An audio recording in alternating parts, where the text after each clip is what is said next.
Mm, mm, mm, mm. Okay. What have we got? BeanKing against AlexTooGood.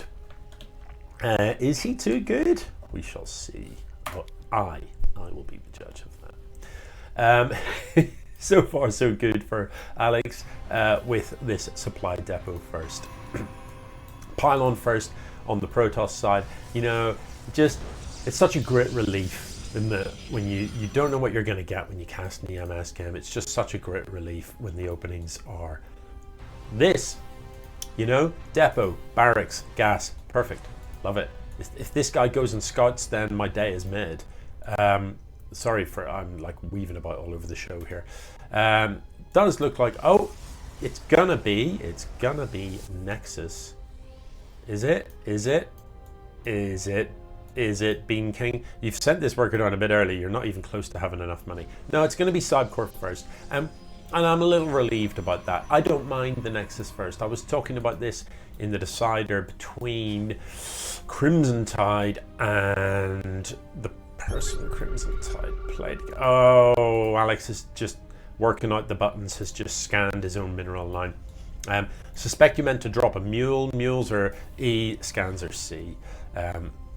Anyway, yeah, I was talking about this. The Nexus first is fine, but you do have to scout. You can't blindly go Nexus first. And at present, nobody has scouted at all. Another scan on his own base. Yeah, that's not how to do it. Scan on your opponent's base, by all means. So, yeah, by the looks of things, BeanKing is going to march across the map. And, you know, army supply-wise, let's have a look at how many units are on the map. There's 4 zealots somewhere. This is 3 of them. And there are apparently 5 marines. Now, if the zealots get on top of the marines, they will kill them all. Because zealots are hard as hell. You know, in the StarCraft lore, or whatever you want to call it, you can go on interweb and you can find pictures of all the StarCraft units at actual size, if you like. And I can't remember, but I think zealots are about 3 meters tall. They're big fellas, like. So even though marines have got like serious armor and machine guns, once a zealot gets up in your face, it will rip your limbs off. So the zealots will trade well. The way to deal with that is don't. You know, zealots have got why would you build a bunker here? These scans. Anyway, we're learning, aren't we? An awful lot of idle SCVs. 1, 2, 3, 4 idle, 5 idle SCVs. Alex, you could be mining with full saturation and mining gas, but you're not.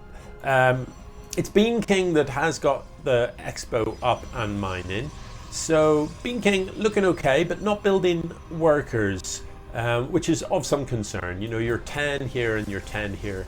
That's not great. We're 6 minutes in. You've got the early Nexus. If we look at the income, you can see that Alex is behind, certainly, but BeanKing could really be pressing an advantage. I don't know about this. Immortals are great. I mean, they are. What is... Oh... Photon cannons? Immortals are great, but I don't know about sending them by themselves, because the Marines will focus them down. The way to tackle the Immortals is actually to shoot at them once and then run. So Immortals have like a barrier that the first damage they take, it auto casts and it pops up and it absorbs, I think, 150 damage. However, it times out. So the trick is to like shoot and then, you know, have a single marine out the front just to trigger the barriers, a sacrificial marine, if you like. Pops the barriers, and then you just flee from them until the barriers time out and you shoot them. But yeah, the nature of Immortals, they're very good against heavy hit things because they just don't take that much damage. Against stuff like siege tanks or whatever, they're brilliant. Against Marines, they're not great. Immortals do slow, big heavy slow punches. This is quite a lot of stalkers. There are 2 bunkers at the front, but they are empty. These bunkers have got the Neo Steel upgrade as well, which is just surreal. You just never see that, really. But this is a lot of stalkers. Had those bunkers had 6 Marines in them each, this might have been a very different story. As it is, I don't think Alex has got an answer to this. I think the Stalkers are just going to overpower. And all things considered, apart from these weird cannons that I couldn't disagree with more, and this pylon formation that I am not a fan of, apart from that, this looks pretty polished from BeanKing. You know, a lot of Alex's game was also good, but with some weird stuff. The scans on your own mineral line, this bunker location, and the not putting Marines in the bunkers, you know, was problematic. That was problematic. But all in all, pretty impressive first game from these two. With BeanKing in particular, you know, built plenty of gateways. One of the biggest issues I see in this novice league is people just don't spend their money. You know, they have like one gateway and then they expand and they end up on like 2 bases, 3 bases, and of course the money piles up because they've only got the one gateway to build units from. So you just can't spend the money fast enough. So you really do need to up your production ability at the same rate that you up your income, so that you can, you know, continue to churn stuff out. As a general rule, a single Nexus will pretty comfortably run 3 gates in a robo, or 4 to 5 gateways depending on what you're building. Once you're up to 2 Nexus, you can support continuous production of, you know, maybe 7 gateways and a robo.